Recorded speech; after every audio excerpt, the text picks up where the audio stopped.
all of Duluth and all of Berkeley Lake are what comprise District 7. And this is considered the most diverse district in the state of Georgia, is what I've heard. Now, I guess some of that can be debated because the restructuring of lines and since we had the census back in 2020, this is, if it's not, it is very close to being the most diverse district in the entire state. Definitely the most diverse district in Georgia, and that speaks volumes. That means when you look at me, I'm a representation of what District 7 looks like. So for me to run in a space where people that look like me and people that don't look like me, I'm not running as a Muslim. I'm running as a mother, an educator, a mental health advocate, a sister, an aunt, a cousin. I'm relatable. I'm human. I'm family oriented. And even though we like to talk about what our priorities are, I think a lot of what I would like to talk about is the reason why we have things like government and politics, because I think this is where we're losing a lot of our conversation. And it's good to have two of my students in the room, one being my daughter and my bonus daughter as well, are students who have been under the sound of our voice for the majority of their life, learning civics and government. And they are part of the why as well of why I'm running. And I was mentioning a few minutes ago, the why of having students ask you why government runs the way it does, when we weren't taught that government works like that. We were taught that government is slow, that there's due process, that it represents everyone. The first thing we teach our kids is we the people, and they want to know who we are, So when we talk about the we, I'm the we, you're the we, they are the we. Everyone who decides that they want to put their roots here in this district, raise their families, open businesses, and have an expectation of a life of dignity, security, and representation. That is my why. So I appreciate everyone coming out. I thank you all for not just showing up. I also thank those who signed up to help us, because this is the beginning of a journey. It's a marathon and not a sprint.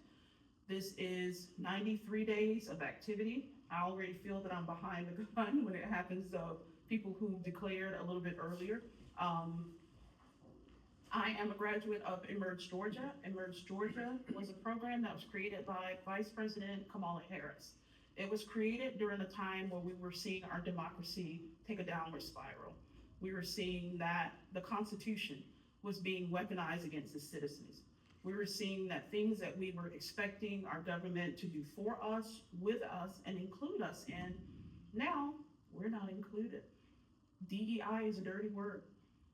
Representation, outward and blatant contradictions, absolute hate is what we're seeing on the daily. So much so that as a mental health advocate, I struggle, and I know our community struggles, seeing us throw common sense aside when it comes to the humanity of our citizens. I'm also the PTA president at Berkmar High School. We have open classrooms where there's seats that are missing. And those seats that are missing are children who no longer have the protection of the federal government to get their free public education. Either they have been deported, their families have been deported, or they are afraid to come to school. That is a problem. And it's not just a problem for DEI, for the Black and brown people in this community. It should be a problem for everyone. Because when we start downward trends of hatred, we as an American people in the history of America know that that downward trend is not a trend, it's a design. And we are looking at the design of what we thought was a constitution that we had the ability to have a say-so as we the people no longer exists.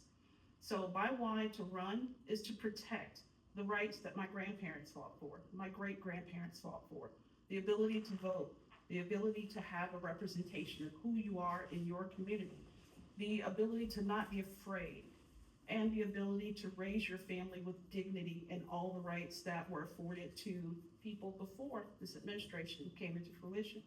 We want it gone. Not only do we want it gone, we want protections in place to fortify the Constitution. We want the Constitution as a living, breathing document. Right now, it's in ICU right now. Our Constitution is in a coma right now. And the fact that we have just a little bit of bread and circus, a lot of us are kind of complacent until your neighbor experiences a deportation, until ICE shuts down the highway or your community or your subdivision. We have to stop this from happening. We can no longer wait until it's us to act. As community members, as voters, as constituents, we all have the right to have a say-so in what our Constitution looks like, that living, breathing document, and how it supports us. So, your showing up today shows that we want the Constitution back in our control. We want to be the people again. So I thank you all for coming. I thank you for supporting me. This is not about me. This has always been about the work. This is one of the reasons why I chose this video, because this video shows all of the work that we have done in just one of those areas of education.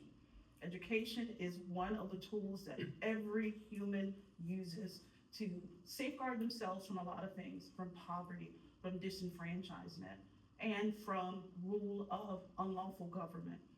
So I thank you for the support, and I thank you for the ongoing support. I will be calling out for people in the long run, and you all can help in this journey by doing a few things. Number one, showing up. You guys have made definitely the first step of the showing up. Donations. Politics is still the blood. Money is still the blood of politics. Unfortunately, that has not changed. So we will need money to actually run and fund the campaign. But the more people that we talk to, the less that we have to ask from the same people. We can get to a point where there's some very successful campaigns that just run, and they were funded with $5, $10, and $20 from thousands of people. Instead of going door to door, asking the same people all the time, you increase your base, you increase your contributions, and you lower what people contribute. Because those dollars, just like we spend in taxes, they go to fight for your rights. They go towards outreach, and they help us now spread the message so that we can have a say-so and control back in our community. So I thank you for showing up.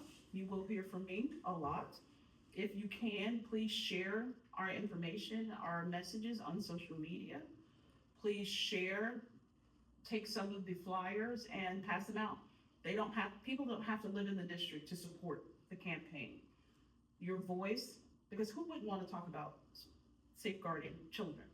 Who wouldn't want to say that the economy now, bread is $6, eggs, I had to take out a loan to get 18 count eggs. These are the jokes that I hear, but they're rooted in frustration because prices are rising.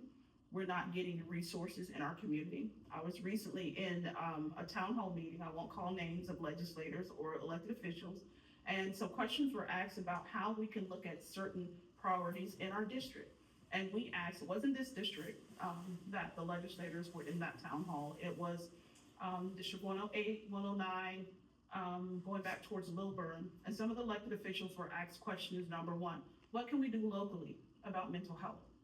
I have never been so frustrated in my life to hear a legislator says, I don't think that's something that we can do. I think you need to look at it from a state level or federal level. I was like, that's kind of strange because I have other elected officials who are securing millions of dollars for mental health centers. Like there's one opening in Lawrenceville. That's something that we can do. Looking at resources for families, looking at resources to help small businesses, to increase the economy. These are all things that are not impossible to do. These are just things that nobody's talking about. So in order to get that message out, I need your help to help spread this message. Not one thing in our priorities is something that's foreign. There's nothing in priority that screams Muslim. There's nothing that says Sharia law, as I've been attacked already online in the past 5 days, that as an American who's running for office, that some kind of way I'm gonna bring a foreign entity into our community. Well, that's kind of rage baiting talk because our entire community is from somewhere else. The white people, the black people, the Asian people, everyone except Native Americans are foreign. So if we want to have this talk about ethnicity and race, let's be for real. Let's actually talk like adults. So in this district being the most diverse, this is the beauty of District 7, that we all are from somewhere else. I'm a black girl from Atlanta, and I welcome and love the diversity that's here in our district and in Gwinnett County. My entire educational career has centered around educating children from 20 different countries. Does that make me any different or make me unable to support? Absolutely not. Because I also volunteer at Berkmar High School, which is one of the high schools in Gwinnett County Public Schools. I also put my 5 children through Gwinnett County Public Schools. I am a graduate of Fulton County Public Schools. So there's nothing foreign or scary about a piece of cotton on my head and talking about the things that matter to everyone in the room and everyone in our community. So let's get past the silly things that people are rage baiting and talking about, and let's get back to the conversations that really matter.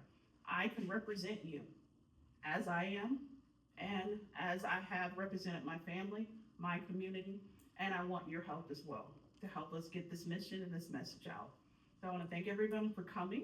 I may do maybe another one if there's another group of people that comes through, but definitely please take some of the palm cards to share